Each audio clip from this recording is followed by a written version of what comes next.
ক্রয়াদেশের পর চলতি বছরের জানুয়ারি থেকে সেপ্টেম্বর পর্যন্ত যুক্তরাষ্ট্রের বাজারে বাংলাদেশি পোশাকের দর পতন হয়েছে চোখে পড়ার মতো।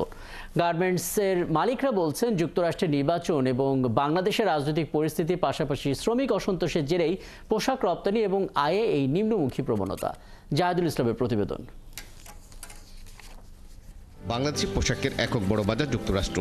মূলত এই বাজার দিয়ে শুরু হয় বাংলাদেশের পোশাক রপ্তানি। যুক্তরাষ্ট্রের office of textile and apparels অটেস্কার তথ্য বলছে, চলতি বছরের জানুয়ারি থেকে সেপ্টেম্বর পর্যন্ত প্রকারভেদে বাংলাদেশি পোশাকের দাম কমেছে 9.2% থেকে শুরু করে 4.5% পর্যন্ত। গার্মেন্টস মালিকরা বলছেন, বাংলাদেশের রাজনৈতিক পরিস্থিতি এবং শ্রমিক আন্দোলন সহ বিভিন্ন ইস্যুকে পুঁজি করে ক্রেতারা ক্রয়াদেশ সরিয়ে নেওয়ার হুমকি দিয়ে পোশাকের দর কমিয়েছেন। তারা বুঝতেছে অর্ডার দরকার আমাদের, তো তারা তো এই সময় কী করে যে কম দামে কাজগুলি প্লেস করার চেষ্টা করে। আর আমরা কেন নিচ্ছি? সার্ভাইভের জন্য। আমরা ওই সক্ষমতা টিকে থাকতে পারতেছি না, এই স্ট্রেংথটা আমাদের কিন্তু নাই।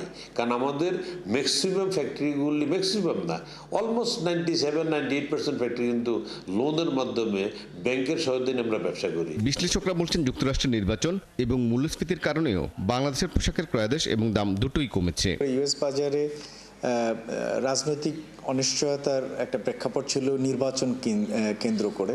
সে কারণে ভোক্তা পর্যায়ে পণ্য ক্রয়ের ক্ষেত্রে কিছুটা হলেও স্রোতগতি ছিল। ডিসকাউন্ট গিয়েছে প্রচুর, স্টক লট হয়েছে প্রচুর, এবং সে কারণে আমাদের বায়াররা যখন পণ্য নিয়েছে তারা কিন্তু তুলনামূলকভাবে কিছুটা কম দামেই পণ্য এখান থেকে নিয়েছেন। তবে গার্মেন্টস খাতের নেতারা বলছেন, যুক্তরাষ্ট্রের নির্বাচন পরবর্তী ক্রয়াদেশ এবং মূল্য কিছুটা বাড়ার ইঙ্গিত পাওয়া যাচ্ছে। সেপ্টেম্বর পর্যন্ত নেগেটিভ থাকলেও আমি যেটা দেখেছি যে অক্টোবর থেকে এটা কিন্তু আবার একটা রিকভারি প্ল্যানিং দেখাচ্ছে।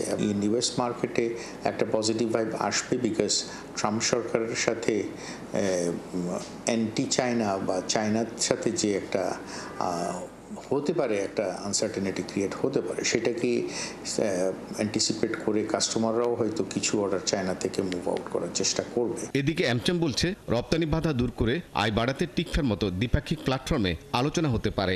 আমাদের ঘর আমাদেরই গোছাতে হবে, এটা হলো সবচেয়ে বড় কথা। আমাদের ইকোনমিক ডিপ্লোমেসিটা ঠিক মতো করতে হবে, যেটা আসলে আমরা করি নাই। বর্তমানে বাংলাদেশি পোশাক রপ্তানির 18% যায় যুক্তরাষ্ট্রে।